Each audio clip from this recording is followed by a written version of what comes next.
Good evening, ma'am. Ngasi se videos ama share tawjarake ko. Ngasi videos se dum loina mak yengsu yengbiro ko. Hedi problems ai na haji face toribo ko libo ma'am se loina mak dum yaw ni ko overall. Akoina topic se kamaina thamba ya content maming se as ko remedies ko. Remedies to resolve issues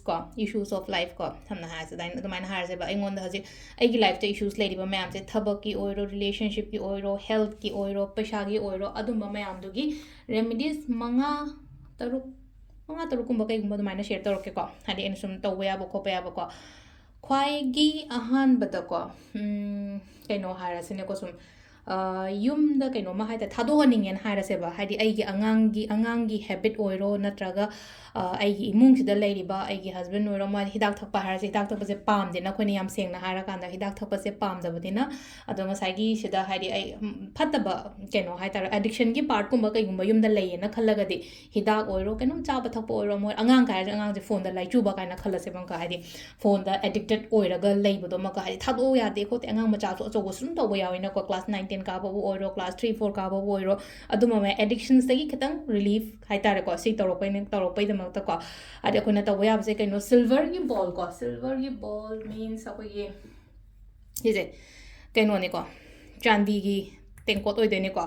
ꯀꯩꯅꯣ ꯅꯠꯇꯦꯀꯣ normal ꯀꯩꯅꯣ ꯅꯠꯇꯦꯀꯣ ꯑꯗꯣ ꯆꯥꯟꯗꯤ ꯇꯦꯡꯀꯣꯠꯁꯦ ꯌꯥꯔꯒꯗꯤ ꯆꯦꯟꯕꯤꯔꯣ ꯍꯥꯏꯇꯥꯔꯦꯀꯣ ꯍꯥꯏꯗꯤ ꯑꯩꯒꯤ issues and ꯀꯩꯅꯣꯁꯦ ꯍꯥꯏꯇꯥꯔꯦꯀꯣ ꯈꯤꯇꯪ ꯃꯦꯖꯔ ꯑꯣꯏꯕꯅꯤꯅ ꯍꯥꯏꯗꯤ ꯆꯥꯟꯗꯤꯒꯤ ꯇꯦꯡꯀꯣꯠ ꯃꯆꯥ ꯑꯃꯈꯛꯇꯪ ꯑꯣꯟꯂꯥꯏꯟ ꯆꯦꯟꯒꯦꯔꯥ ꯅꯠꯇ꯭ꯔꯒ ꯍꯥꯏꯗꯤ ꯃꯅꯤꯄꯨꯔꯗꯗꯤ ꯀꯣꯟ ꯂꯤꯛ ꯌꯣꯟꯐꯝꯗꯗꯤ ꯆꯥꯟꯗꯤ ꯑꯁꯦꯡꯕꯒꯤ ꯀꯩꯅꯣꯁꯦ ꯄꯥꯛ ꯌꯣꯟꯒꯟꯗꯕꯅꯦ ꯑꯗꯨꯅ ꯑꯣꯟꯂꯥꯏꯟ ꯆꯦꯟꯕꯁꯨ ꯆꯦꯜꯂꯣꯀꯣ ꯁꯤꯒꯤ ꯄꯣꯠꯁꯤꯃ ꯆꯥꯟꯗꯤꯒꯤ ꯇꯦꯡꯀꯣꯠꯁꯦꯀꯣ ꯁꯤ ꯂꯩꯔꯦꯀꯣ ꯆꯥꯟꯗꯤꯒꯤ ꯇꯦꯡꯀꯣꯠꯁꯤꯗ ꯑꯩꯈꯣꯏꯅ ꯇꯧꯒꯗꯕꯁꯦ ꯀꯩꯅꯣ ꯍꯥꯏ ꯀꯥꯟꯁꯤꯗ ꯆꯦꯡ ꯈꯛꯇꯪ ꯍꯥꯞꯁꯦꯕ ꯑꯍꯥꯟꯕꯗꯀꯣ ꯆꯦꯡ ꯍꯥꯏꯅ ꯍꯥꯏꯔꯁꯤꯅꯦꯀꯣ ꯆꯦꯡ ꯂꯩꯔꯦꯀꯣ ꯁꯤꯗ ꯑꯗꯨꯒ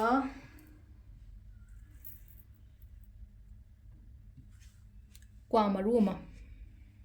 ꯁꯤ ꯂꯩꯔꯦ ꯁꯨꯃꯥꯏꯅ ꯁꯦꯝꯃꯒꯀꯣ ꯑꯩ ꯍꯥꯏꯐꯦꯠꯇꯪ ꯎꯠꯆꯔꯛꯀꯦ ꯀꯗꯥꯏꯗ ꯊꯝꯒꯗꯕꯅꯣ ꯍꯥꯏꯕꯗꯣ ꯑꯗꯨꯁꯨ ꯍꯥꯏꯐꯦꯠ ꯎꯠꯂꯛꯑꯒꯦꯀꯣ ꯍꯥꯏꯗꯤ ꯚꯤꯗꯤꯑꯣꯁꯦ ꯉꯥꯛꯇꯪ ꯄꯣꯁ ꯇꯧꯔꯒ ꯑꯩꯅ ꯊꯝꯐꯝ ꯖꯒꯥꯗꯣ ꯍꯥꯏꯐꯦꯠꯇꯪ ꯎꯠꯆꯔꯛꯀꯦꯕ ꯑꯩ ꯀꯗꯣꯝ ꯊꯝꯗꯣꯏꯅꯣ ꯍꯥꯏꯕꯗꯣ ꯊꯝꯐꯝꯁꯦ ꯁꯤꯁꯦꯀꯣ ꯑꯩꯒꯤ ꯅꯣꯔꯠ ꯏꯁ ꯗꯤꯔꯦꯛꯁꯟ ꯑꯣꯏꯗꯣꯏꯅꯦꯕ ꯍꯥꯏꯗꯤ ꯌꯨꯝꯒꯤ ꯑꯩꯒꯤ ꯑꯋꯥꯡꯒ ꯃꯃꯥꯡꯒ ꯇꯥꯏꯅꯕꯀꯣ ꯁꯤꯒꯤ ꯖꯒꯥꯁꯦꯀꯣ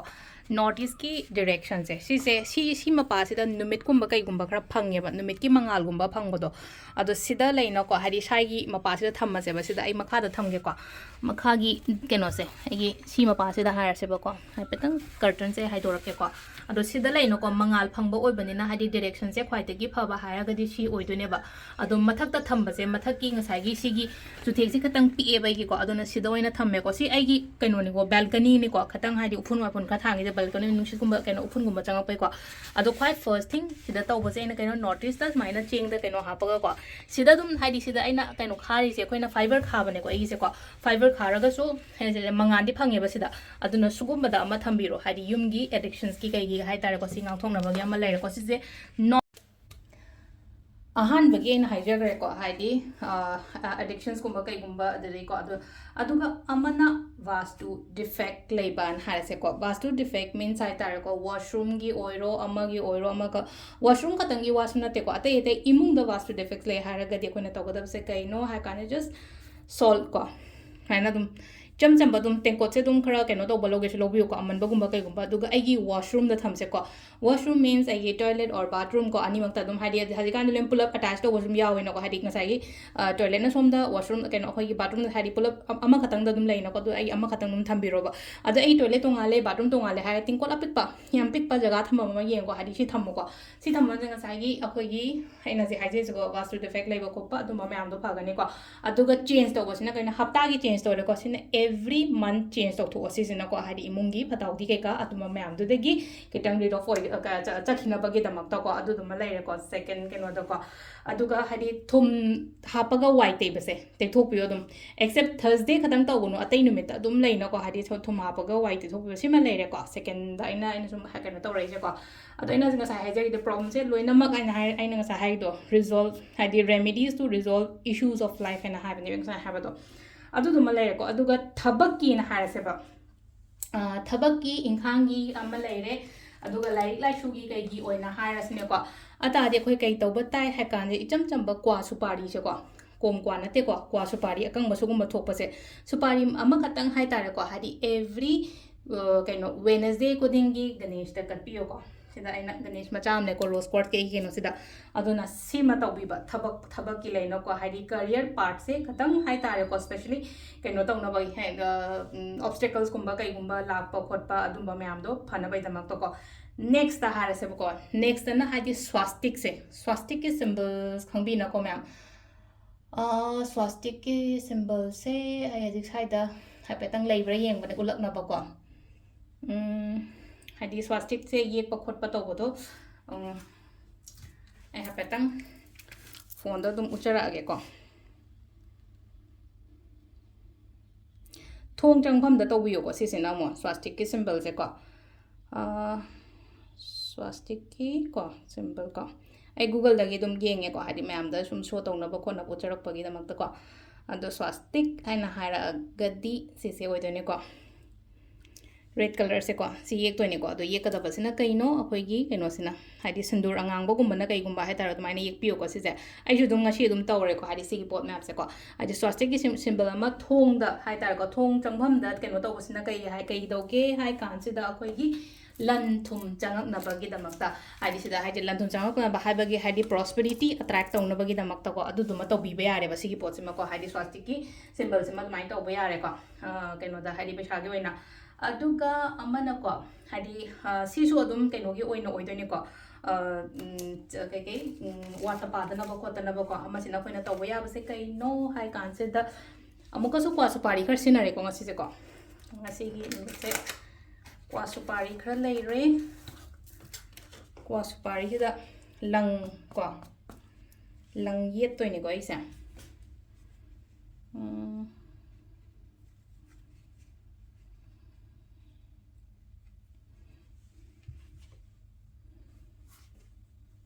ठीक है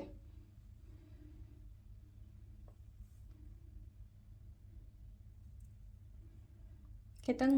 कहीं तौनी को तासु येट पियो सुमाइना दुम को लंग से येट लनी बा लोइना मक हाइदी कवर तो बिरो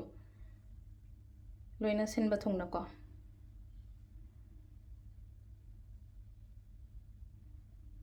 खितंग को मैना ये लिसे को दु के शुकाइदे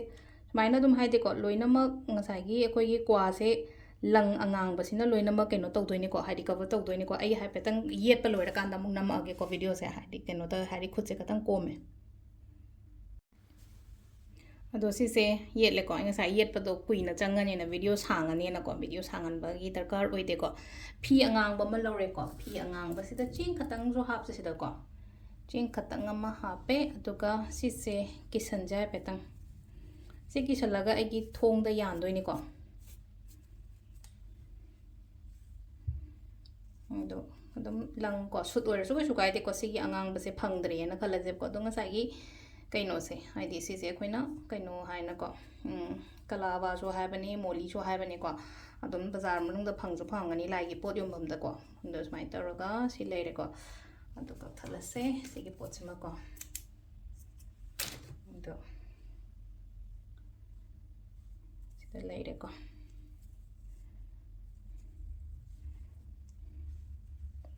sina thong changkham da thela jing sa haidi sindura ma ga leigra ko si sima haidi sum changna ba hai tar ko imung da phaba changna ba wata pa da ba oina ba ko andu duma leir ko si se